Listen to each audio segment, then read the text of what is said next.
The Vacation. By 2147, no one called it dying anymore. They called it booking time. Elara first heard about it from a coworker who came back from his 20-minute session quiet in a way he'd never been before. He kept a small stone on his desk after that, smooth and warm, the color of sunrise. I brought it back in my hand, he said. It was from a river there. It never cools. The company was called Elysian. Their clinics were clean, white, expensive.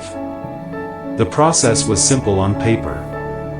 You signed the waiver, lay down on the table, and they injected you with the stabilizer, a cocktail that stopped your heart, froze your brain at the edge, and held your body in a state the doctors called metastable death. Then they let you go. And you went to heaven. It wasn't a dream. Everyone who came back described the same things: a sky that sang, colors that didn't exist on Earth, air that felt like being known and forgiven at once. Time moved differently. 1 minute on Earth was 1 year in heaven. People explored, built, learned, and were reunited with loved ones who had died in the Lord.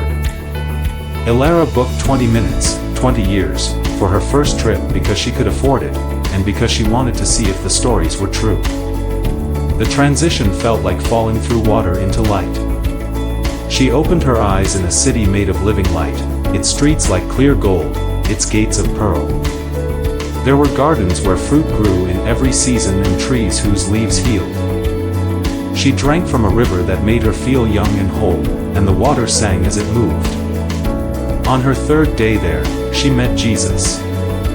He was walking by the river, and he turned when she approached as if he'd been expecting her. He looked at her, really looked, and she felt every shame she'd ever carried fall away without a word being spoken.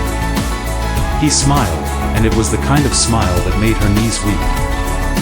Elara, he said, and her name sounded right in his mouth, like it had been waiting to be said that way. He put a hand on her shoulder, and she wept, not from sorrow but from relief, because she knew, finally, that she was loved completely and that nothing could change that. He didn't lecture her. He walked with her for a while along the river, and the water sang louder.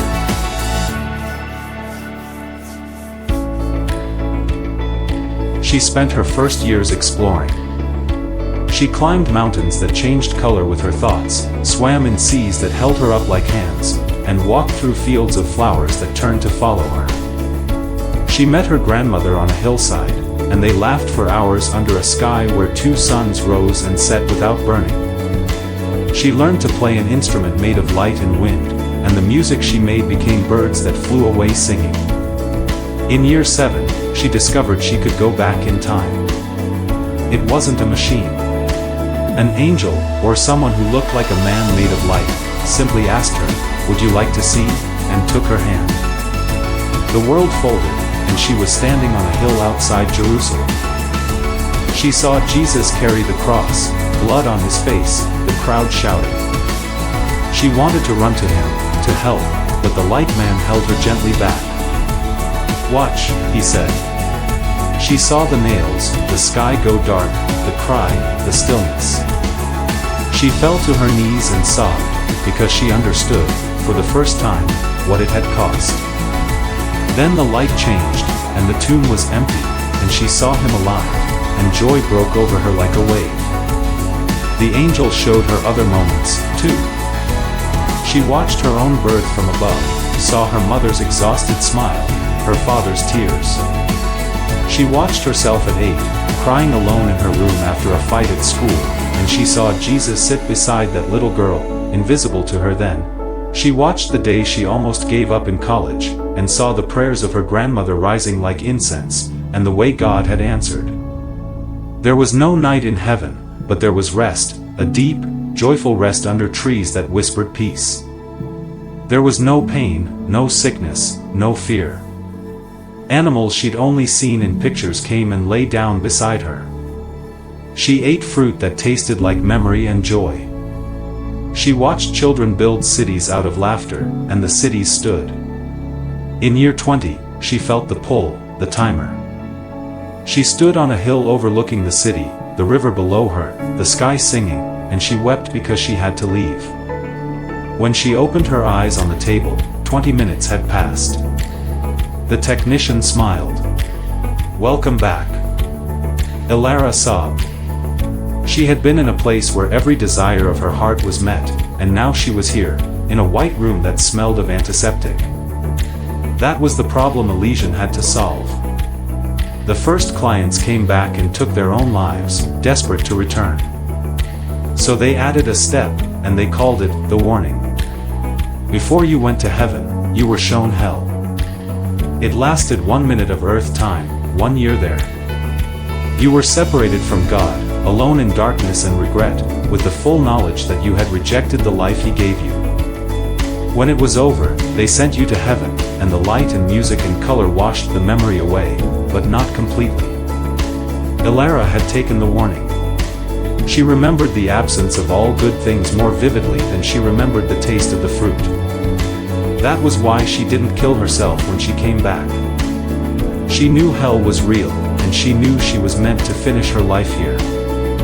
In heaven, she had been told, not in words, but in the way the wind moved through the trees, "Your time will come. Live well until then." Elara went back 3 more times. She could afford it. Each time she explored new wonders, libraries where the books read themselves to you in your own voice, oceans you could breathe in, mountains you could speak to and they would answer. She found a valley where it rained color, and a desert where the sand sang hymns. She met people from every nation, all speaking and understanding each other perfectly. And each time, she asked to see more, the parting of the sea, Pentecost, her wedding day from her husband's perspective, and each time, she was shown. The revival tech was simple, in the end. Nanites repaired the body during the stabilizer window. The brain was paused at a threshold the machines could reverse. They called it metastable death. The hard part had been proving the soul went somewhere, and that it could return. Elara is 63 now, Earth years. She's lived 82 years in heaven, across 4 trips. She has a real husband, real children. She tells them about the river that sings and the trees that heal, and the city of light. She grieves when she comes back, yes, but she also has hope. She knows what's waiting. She has an appointment next Thursday. 30 minutes this time. She's already thinking about the valley of colored rain. She wants to see it again. She knows, because she's been there, that one day she won't have to come back. And that will be enough.